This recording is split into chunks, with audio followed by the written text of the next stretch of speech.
y'all, and welcome back to another Photography Friday. My name is Jane Corley with Pic Visions, Media Arts and Photography. If it's your first time here, welcome. Make sure to like the video if you learned something new, subscribe to the channel, and ring the bell so you can be notified every time a new video is uploaded every week. In today's episode, we're going to talk about posing.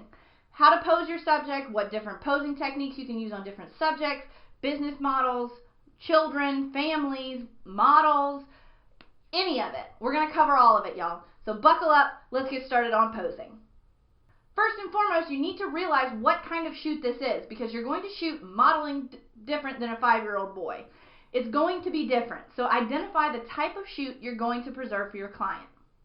Make a posing plan. Have a few banked ideas of what your poses are going to be and then adapt from them during the session. Find your inspiration online of different techniques that are used if you're still feeling uncomfortable, but we're going to go over a few tips and tricks that you can use in this video in a few minutes. Next, match the pose with the client. You're going to post a female senior in high school differently than you're going to pose a senior who needs their 85th birthday memorialized. The pose is going to be different based on the age range, the type of person it is. Just know what type of client you're going to be shooting. Let's talk about models versus normal people. So people who professionally know how to move their body in certain angles versus people who are just coming in to get a family photo taken. First, understand they are all just people. They are all people like you, like me.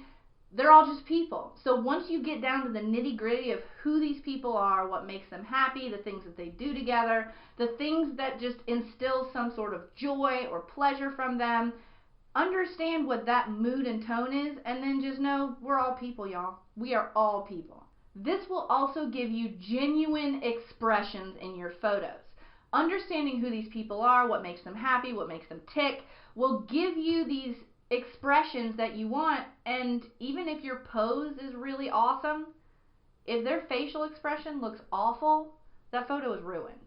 If they look like they're about to sneeze, or if a child looks like they're brushing their teeth, that's not a smile, y'all. That's going to ruin that photo. Even if everything else is awesome, on point, the facial expression is going to ruin it, whether you're a model or a 5-year-old boy. So, model versus normal people, facial expressions, getting to know them, that's key. Playing with angles and perspective and manipulating different perspectives. Always keep moving as a photographer. Always keep moving, even if you have one subject. This movement of the photographer's body will give different angles, different perspectives. Make sure to move high, low, left, right on all axes to make sure that you get a variety of photographs. Have fun with it. Pay attention to the angle of the chin, the hands, the neck positioning. You want them to look natural, but you also don't want to have distracting elements that make the photo look awful. And this can even go down to, a hair across their face, or their shirt collar is turned up, or they have a string hanging down, or their chin position looks weird. It's just these elements that can quickly be slightly up, slightly fixed, angle out, and click, and that's a much better photo. So let's talk about how to get that perfect shot when you're taking photos of people. Make sure to mix up your composition, horizontal and vertical, unless otherwise specified, and it's really good to ask, because some clients, the end location where that photo is going, they can only be horizontal or they can only be vertical. So have that clarity with your client of what type of composition they need for the end product, and if they don't have anything specified, then just make sure to get horizontal and vertical aspects of the clients that you're taking photos of. Get all divisions of the body.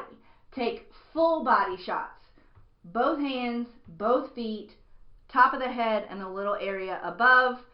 Then move down to maybe the mid-thigh, move to the waist, move to the upper body, maybe from the chest up, and then neck and shoulders, and then maybe even a close-up. Change around your composition so that you give your client options, and then if you continue to move around the axis of your client, you will get a multitude of different options to choose from, and your delivery to your customer will not just be the same shot with a little bit change in the pose. Give your client options. Next, play with the environment. Find textures and patterns within the backdrop for your client to model themselves with. And I'm not talking about, taking a tree branch and putting it across your face.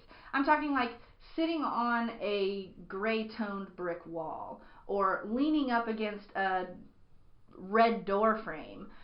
Have your client interact with their background so that they become part of that image rather than, it kind of just looks like a green screen. Something to lean on, or even natural framing elements. And now for the body of your model. The body of your model, the angles, the different perspectives, that's all well and good. But when it comes to getting that posture, some things to think about.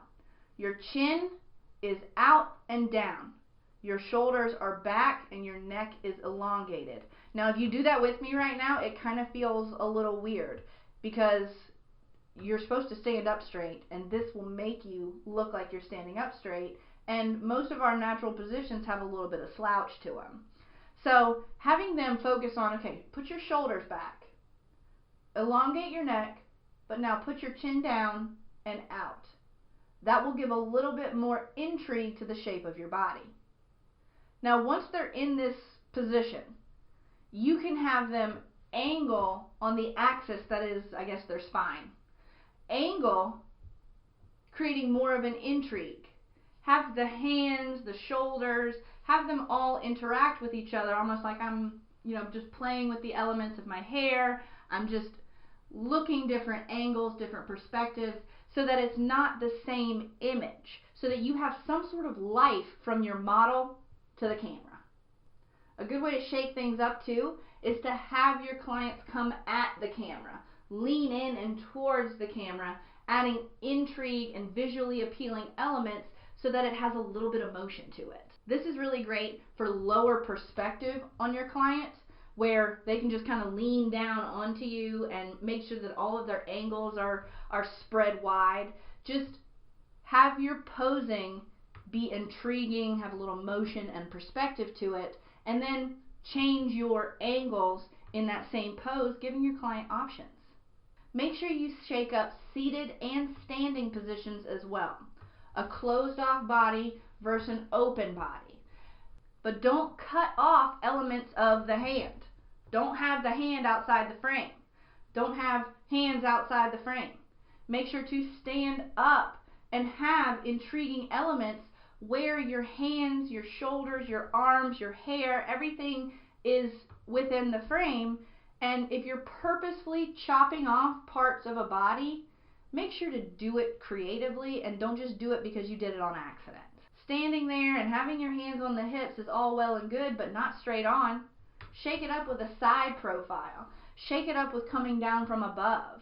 Shake it up with having them seated, a hand on their hip and a hand on their leg. Like, have every part of the body doing something purposeful, not just standing there, because that's not going to be a good photo, y'all. Having them interact with different parts of their body, interacting with, their hands, and just shake it up. Shake up the relationship between the different entities of their body and the way that it's positioned on itself. This, paired with a genuine expression, can make a really awesome photograph. The photograph starts with the face.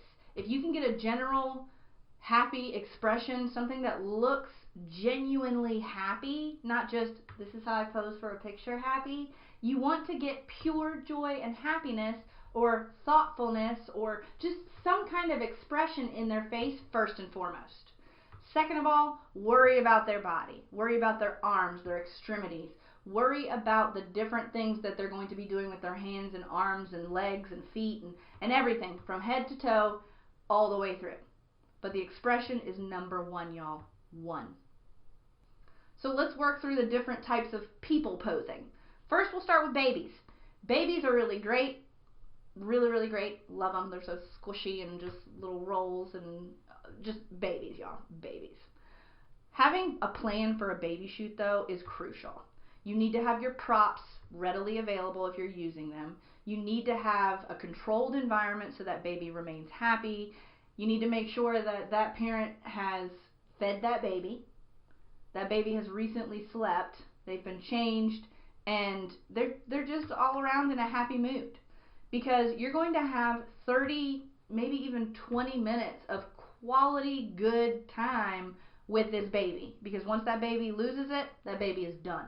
That baby, once it starts screaming and crying, it's going to get that red in its face, and that baby needs to be ready. That baby needs to be happy, well rested, fed, and on its A game, and sometimes that just doesn't happen. I've had to push shoots back 30, 45 minutes because that baby wasn't ready yet. So make sure to let your client's parents know, the baby's parents know, that these are your expectations before the shoot happens, and they might appreciate the structure to it as well, so that they can tell you, okay, well, their nap time is this time, and this and this and this needs to happen, so we need to stay them on the same schedule. So can you be flexible with the time of day? Yes, I'm ready whenever you need to be. So baby shoots, keep all that in mind. But baby shoots, if they're sleeping, awesome. You can move them around like little pieces of clay. But if they're awake, you need to hold their attention. So big hair, if you're a female photographer, is really great to flirt with babies. Big eyes, big smiles, making sure to move your camera out of your face so that you can interact with that baby on a personal level, and that baby can be with you the same way you are with that baby, trying to get those different elements. Have the parent close by. Have them available just in case that baby, rolls over or, needs some immediate parental attention. Have that child within arm's reach of that parent. This will also help any kind of potential liability issues you have with this child, because you don't want anybody to get hurt while you're doing your session. So make sure to have the parent close by and have the parent just as attentive and just as involved in the shoot than you are. So let's move on to children. What I mean by children is someone that is between the ages of 3 and 13. You need to know what their interests are. You need to know what's going to keep them grounded, keep them sane during the 30 minutes to an hour you're going to have them for a session, because their attention span is very small, if not non-existent. So having that client bring something that, maybe their favorite toy or their favorite thing to do, or just something that makes them happy, not an electronic. The reason why I explicitly say not electronic is because that electronic is going to act as a pacifier during that session, and I don't want them to be pacified. I want them to be engaged, and I want them to have a good time. I want them to have a relationship with me, and I don't want them to have any distractions. This electronic is they're going to see it and know it and want it right now. Have them bring a toy. Have them bring something that is tangible, that makes them happy, that will keep them engaged, and allow them to look up from it into a camera lens. Ask that child what their interests are. Ask them to tell you a story about something that they did with their friends or their favorite thing to do with a sibling. Find out what makes them happy. And even if they're 4 years old, they're still going to have things that make them happy. They're just not going to be the same things that make a 13-year-old boy happy. But once you find out what those interests are, you can really just play with that child and really just get those genuine expressions. And if you move around your axis and get different perspectives and angles, that child is going to be with you the whole way, and they're going to have a good time. Now, teens from 13, and let's even put it towards 22 or 23 years old. This age group, with the world we live in, chances are they're going to know what they want their face to look like, because social media. Be clear with them that, yes, I appreciate you knowing what the angles of your body will do, but this is not for social media. This is for X, Y, or Z product. You can take these photos and put them on your social media, and that's all well and good, but don't just give me forced poses because you know that this is what looks good on a selfie. And that's not what we're here for, y'all. This is something different. You are shooting behind a camera, not a cell phone. So find out what makes them happy, find out what is interesting to them, find out what the purpose behind these photos are, and talk to them about, if these photos are for their 16th birthday party invitation, talk to them about their plans for their 16th birthday, and coach them on posing. This will also help them say, oh, I can use these tips and tricks in my Instagram and blah, blah, blah, blah, blah. You can get engaged with these teens to early adults that you can't do with younger people or even older people. Because of this fact, shooting teens and young adults is easy in some ways, and it's also very hard in some ways. They need to be conscious of the angles of their body, which the years of social media has probably taught them, but when it comes to full body posing, that's a very foreign affair for them. So give them knowledge. Give them knowledge about what this pose is, how it looks, and make sure that they use all elements of their bodies to really showcase, I'm a young adult. Outfit changes for young adults as well is a really good way to also keep them engaged, but it can also waste a lot of time. So if you have a session 30 minutes to an hour long, 3 outfit changes is max. I would suggest 2, but 3 would be max. So let's move on to couples. Couples are really great because you're really just showcasing their love together. You're showcasing how they interact together, and even just a simple touch on the arm or holding hands or just standing close to each other or smooching on each other, that all shows togetherness. That all shows that this couple is a couple. Men standing behind women, or women even just coming over and holding the neck of a man, or even just holding onto each other's arms or looking at each other. It's all about the look with couples, y'all. You really just want to have them look at each other in a way that shows love. So having them think about their favorite vacation or what they had for dinner last night or something that they did fun together will get those expressions. And sometimes it's just like talk amongst yourselves and just think about each other and share your love together, and you can just stand back and take some photos, play on your different perspectives and axes, and your shoot's good to go. So with couples, make sure to use supportive posing where you're showing them together, showing them leaning on each other, showing them holding each other, showing them smooching on each other, showing them just interacting with each other, playing, females playing in each other's hair and all that kind of stuff. Just have them supportive posing with each other. Business profiles. Let's move on to business profiles. Business profile modeling is going to include full body, head shots, shoulder shots, waist shots. You need to divide the body in different areas in different ways, all while playing on the different axes. You need to keep it professional, but you also need to show personality. By showing the personality, you're now showing that employer who needs this business portfolio photo that this person has a lighthearted spirit. This person is very intriguing. This person has a lot of depth behind their eyes. You want them to show personality in their facial expressions while simplifying the things that they do with their extremities, because you need to show them professional. But there are ways to show professionalism within posing. Have them interact with elements of the background, like leaning against a wall and changing the positions of their arms. But crucial to understand with business portfolios is going to be square and open shoulders. You can even have them round them forward after being spread a little bit, showing that you're an open person. Elongated neck, showing that you're confident. Your chin is out and down, showing that you have concentration or consciousness, or just are eager for the next stage of your business venture. But don't just have them stand in one location leaning on a wall with their arms crossed, because you don't want that, y'all. You want to show something that's exciting. Expressions and showcasing is going to be more important with business portfolios, because you're not going to have the wide range of posing ability that you would have with any other kind of shoot, because you want it to remain professional.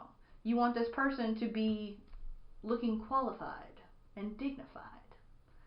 Feel free to shake it up a little bit though, and a quick jacket change or a tie change or even just a polo shirt change will really step things up as well, especially if you're moving from a studio environment to an outdoor environment, to really get a couple different things in a variety. So let's move on to families. Depending on the ratio of children to parent, that kind of thing, you're going to have a multitude of options to choose from. You can choose mom and dad or parent. You can choose all the kids together. You can choose all the daughters, all the sons together. You can do the oldest and the youngest. You can do all the kids together. You can do mom with all the kids, dads with all the kids. Have them play around with each other and interact with each other, pose with each other, and kind of all sitting together sort of thing, but also get some playful ones. Get some perspective and some angles that are unique to that family. Do be aware that every single family is not alike. Very rarely are all families alike. Some families are, they goof around with each other, they play around with each other, and they're very, hands-on, boys wrestling, that kind of thing. But some families are very reserved. They don't spend very much time hugging each other and holding hands. Don't push people beyond the limits of what makes them comfortable. With kids, you can kind of push it a little bit because the parents really, deep down in their hearts, they want to see their kids hug each other, whether they say it or not. But have the family interact with each other at a point what makes them comfortable. Usually having the parents seated and the kids around, or everybody kind of sitting on the ground and everybody kind of piled around each other. Those kind of standard photos work, but do try to shake it up and get the personality of that family, because those photos are probably going to be sold more than the ones that are, just the ones that look like every other family picture. But do your research online, kind of get your inspiration, change and tweak some things to really make it your own when it comes to family posing. My last and final topic I'll talk about is how to get your confidence as a photographer when you are posing your subjects. First and foremost, do your research. Do your research on what kind of session this is, what your client needs, what they are expecting, what you're going to have to work with, and prepare. Next is going to be lists. Make your list of what you need to prepare for, what you need to be studying on, what your client wants. Have that available information with you during your session, so you can make sure to check off all the boxes and cover what you need to cover during your session. Know that things will not go as planned. It never happens. Something always comes up, something always happens. So know that this cookie cutter plan that you have prepared for all night long before your shoot or a week before your shoot, know that your plan that you have in place needs to be loose, needs to have some flexibility to it, and you need to be able to roll with the punches if your client's needs are not matching what's on your list. Make your list more of an outline than a script. Finally, make sure you are familiar with what your client does. Make sure you are familiar with who your client is, what they like to do, where they like to go, how they like to spend their free time, the things that they're doing in school, just things that are part of their life. Know what they are so that you can know your client and get those genuine expressions and reactions that you're looking for, so that you can successfully get these expressions and the looks that you're looking for out of your client. So go out there and flirt with some babies, tell some 5-year-olds some fart jokes, get out there, take some photos, pose your subjects, do your research, make your lists, get prepared, and learn how to pose. Look forward to seeing you guys next week. I hope this video was helpful on posing and posing techniques. Leave in the comments below any tips or tricks that I may have left out, any tips or tricks that you have for your fellow photographers. Can't wait to see you guys next week. Make sure to like this video if you learned something new, subscribe to the channel, ring the bell, and share. Jane Corley with Pick Visions, Media Arts and Photography. See you later, guys.